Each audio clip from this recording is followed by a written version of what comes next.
Hey folks, how y'all doing? So here vlogging again. It's obviously race week. We're here in Mexico.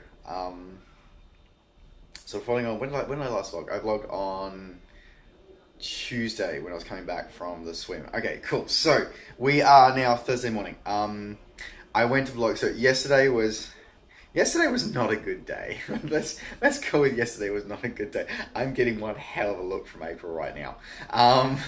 So yesterday was not a good day. And it's funny. So, cool story for those who are also following along on Instagram. Today is you may have noticed that I'm doing a happy diabetic challenge for the month of November, because November also has World Diabetes Day into it, which was funny enough was yesterday. But as part of this challenge is that diabetics, we sort of list off, we just go through every day, we post something, a different facet of diabetes, whatever. And funny enough, today's post is supposed to be about the cost of living with diabetes. And yesterday was a very real experience in both the hidden financial cost of having diabetes and the hidden emotional and emotional wrecking and relationship testing aspect of diabetes. So yesterday started perfectly fine. So it's sort of the day started. I went out for a 10K race pace tempo run, which is basically just practicing my race pace, including making sure I don't go out too hard, making sure that I walk the aid stations to actually sort of just get practice in, to be able to control my heart rate, stuff like that. And it went really, really well. Really hot, really humid. I went pre-dawn.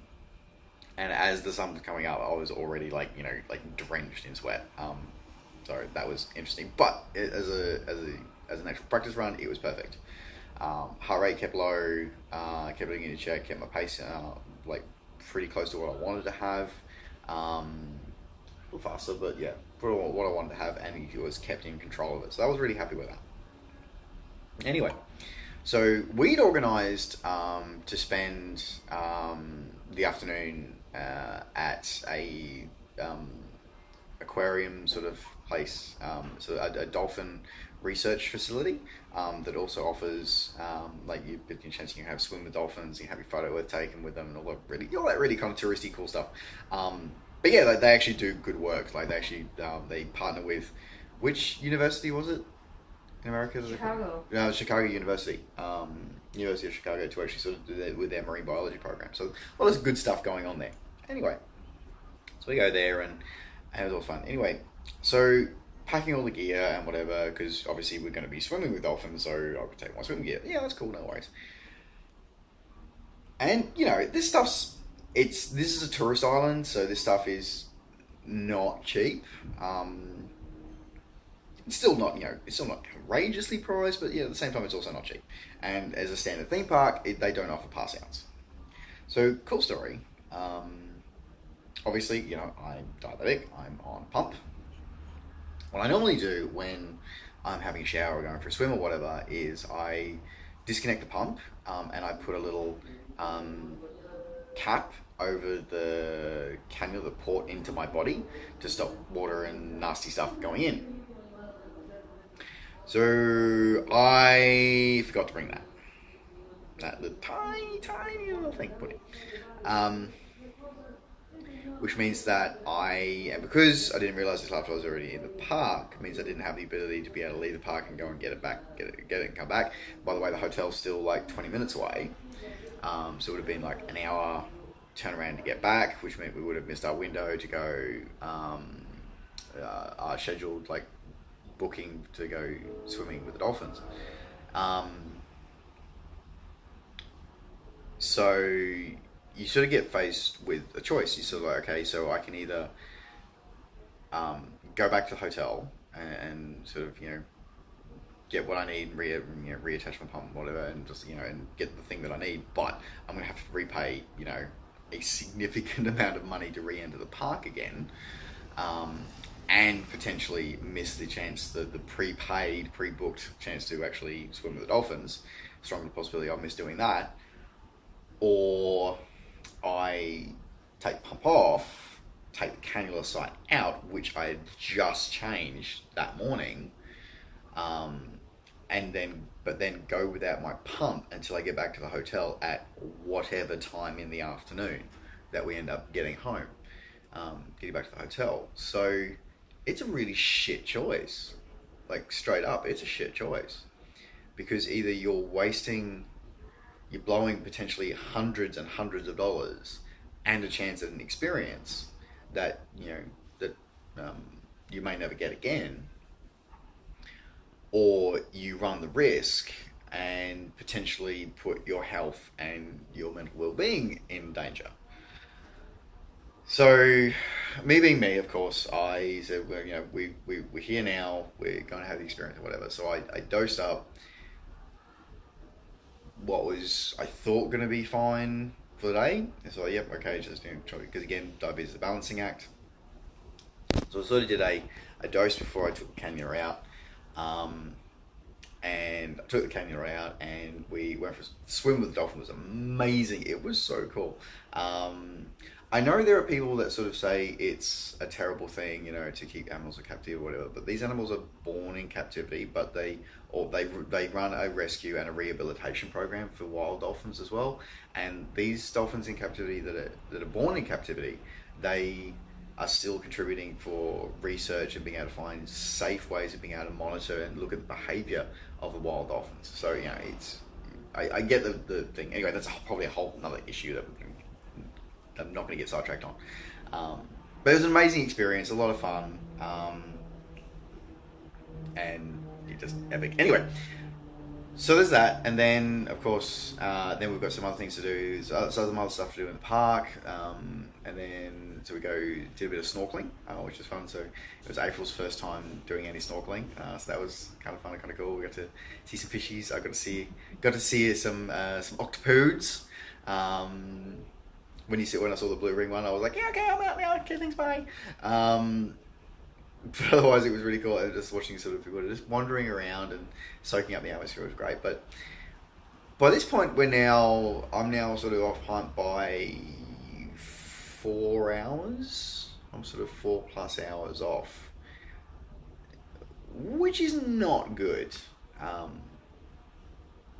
Because even though I took that dose at the start, I couldn't dose too heavily too early because of the fact that if I dose too much, I would go too low, and then I'd have to have something to recover it, and it gets very dangerous. But if I didn't have that extra as well, then I just keep going high straight away.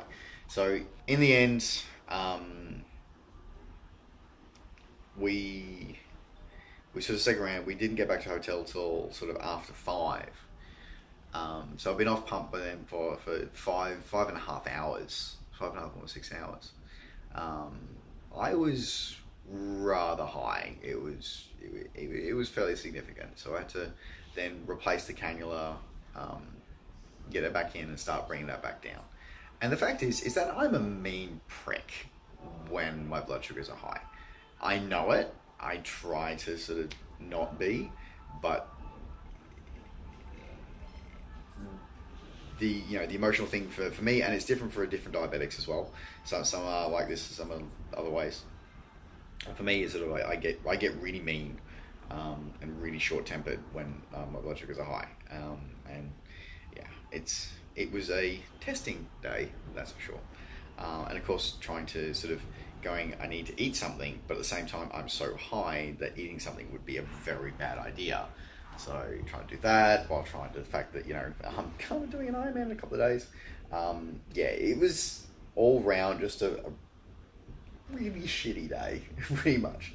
But anyway, so yeah, that's kind of that was that. So as I said, it was just a really, really testing, really tough day for both of us. And yeah, anyway. But afterwards, we went for, so when I got that sort of back under, try to get that back under control, and then it takes hours. Like once you change the cannula, it's not like it's instant dose and you're fixed again. No, it doesn't. To get down from being that high and not come down so fast that you and then cause more problems, it's still going to take 3-4 hours to come down. In the end, got a really good number overnight, which was good, so got under control and everything else. But it was just a really rough time. Also, only kind of crappy thing about this hotel is that they have like four restaurants on site plus a like all you can eat buffet for like every meal. But for dinner, but if you want to book at the restaurants, you have like a 90-minute window at 10 o'clock in the morning where you have to book, and if you don't, then you don't get into any of the restaurants except the buffet restaurant. And it's like, yeah, we missed that, which made me shitty as well. Anyway, moving on. But surprisingly enough, like, I've been managed to find some still relatively healthy food options at everywhere. So, yeah, yes. As I said, that's what I talk about when the hidden cost of diabetes is that you have to make a choice about, do you sacrifice an experience, and it's a cost of not just financial cost and experience cost. Like, do you sacrifice experience as well as the money for your health, or do you try and balance the two? And okay, that cannula, that cannula that I changed, okay, so that's $5, but every 2 days I'm changing one of those. If I now have to change 2 in a day, that's an extra $5, which sure, that's a cup of coffee, but you start adding those up with more and more that's happening. That's a lot of cash, and that's just for me. And when you got things diabetics in many countries, especially the US, that are literally dying because they can't afford their insulin. Like, that's wrong. That's wrong. Surely the patent on insulin should have run out by now, because like you shouldn't be able to profit that much off a condition that people don't have a choice about. Type 1 diabetics, we don't have a choice. We didn't choose this lifestyle. We didn't contribute to this lifestyle. This is genetics. Our genes were messed up. This isn't our choice. We didn't choose this life. It chose us. And we need insulin. Insulin isn't a cure. It's not a cure. It's a treatment to stay alive. So, yeah. Anyway, going to get off my high horse right now because I'm very fortunate that I live in Australia where insulin is actually relatively affordable. But yeah, so anyway. So yes, that's that. And then today is interesting. So today's Thursday.